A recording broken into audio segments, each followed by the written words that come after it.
Snow drifted over the city like scattered diamonds, catching the faint streetlights and making everything glow.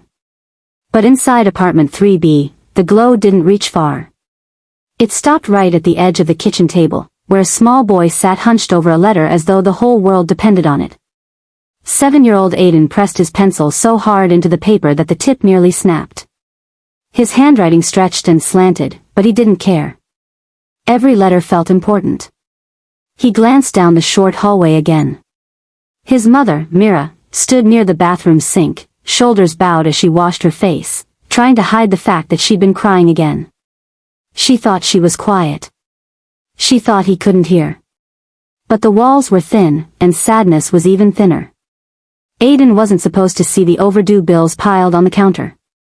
He wasn't supposed to know she'd been skipping dinner so he wouldn't go hungry. He wasn't supposed to know that the job she lost 2 months ago still hadn't been replaced. But kids notice everything adults think they hide. And so, he wrote. Dear Santa. I know you have a lot of kids to help, so I don't need toys or anything fun this year. Just one thing. Santa, please make my mommy stop crying. She tries to hide it, but I hear her. I want her to smile like before. She says things will be okay, but they don't look okay. Please help her if you can. Love, Aiden. His small hand hovered over the page. He wasn't sure if Santa handled things like this. Last year he'd asked for a toy truck, and it had appeared under the tree, even though his mom said she hadn't bought it. He still didn't know how she made that happen, especially after he'd overheard her whispering to the landlord about an extension that same week. This year, he hoped Santa could handle something bigger. He folded the letter carefully, smoothing out the wrinkles with his palm, then slipped it inside the red paper envelope he'd made with school glue. It wasn't perfect, but it was bright. Maybe Santa would notice it faster. He wrote the final touch. To Santa. Emergency. He underlined the last word 3 times.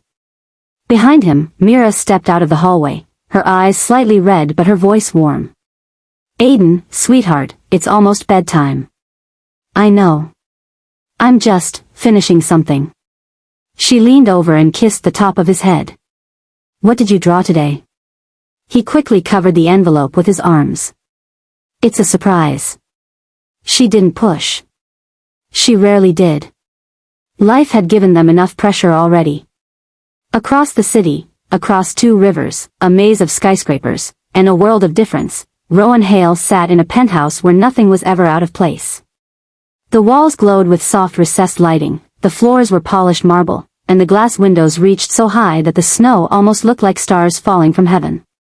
Rowan wasn't looking at the skyline, though. He was buried in holiday charity mail, boxes of it. Every year, his company donated millions during the season. Most letters came from organizations, schools, hospitals. Many wanted funding. A few wanted partnerships. Some tried to tug at his heart with dramatic pleas. He usually skimmed and passed them to his assistant. Tonight, though, one tiny envelope slipped out of a pile and fell directly onto his knee. It was red, lopsided, clearly handmade. The words to Santa. Emergency were written in pencil. He almost tossed it into the miscellaneous bin. But something stopped him. Maybe the strange spelling. Maybe the way the envelope was creased, as if handled by small, worried hands. Maybe, though he'd never admit it, the fact that he'd once been a kid who wrote to Santa too, long before his world turned into polished marble and cold business meetings. He opened it. And the moment he read the message, the air in his lungs stilled. He read the letter once. Twice. A third time. He wasn't used to being stopped by emotion. Rowan Hale was a billionaire whose face rarely shifted. People called him, the man with the glacier heart. But this letter, this one pierced straight through the ice. A child wasn't asking for toys. Or money. Or help with school. He was begging Santa to stop his mother from crying. Rowan leaned back in his chair, staring at the handwriting. It was uneven, some words misspelled, but every line was pure, desperate love. He pressed the intercom button. Claire. His assistant's voice crackled through. Yes, sir. Find the sender's address. Immediately. There was a brief silence. Sir, this is a child's letter. We usually send these to. I'm not asking, Rowan cut in. The return address.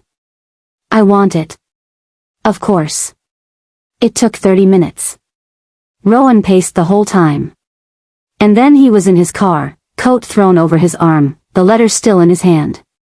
His driver looked surprised when Rowan told him not to accompany him. Rowan never went anywhere unaccompanied.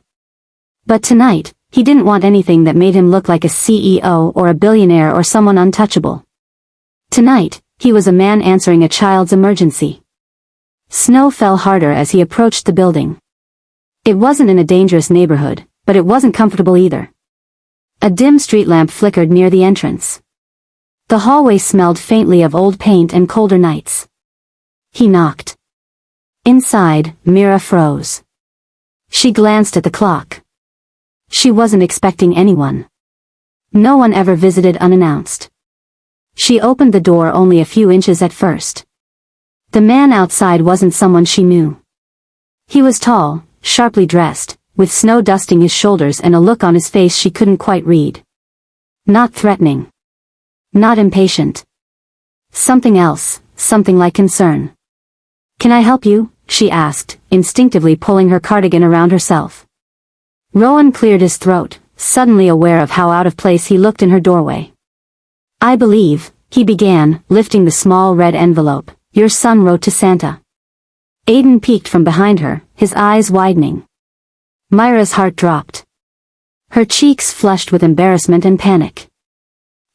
I'm so sorry. He didn't mean to bother anyone. He must have put it in the wrong mailbox. I didn't even know he sent. He didn't bother anyone, Rowan said quickly, gently. Not at all. Mira swallowed hard, unsure why the stranger seemed affected. For a moment, Rowan just stood there, the letter in his hand, the warmth of their small home spilling into the cold hallway. Something inside him shifted, something he didn't expect. He said slowly, if you don't mind, may I come in? Mira hesitated. Aiden tugged her sleeve. Mom, let him. She looked between her son's hopeful eyes and the unknown man at the door. And for the first time in months, she found herself opening the door wide.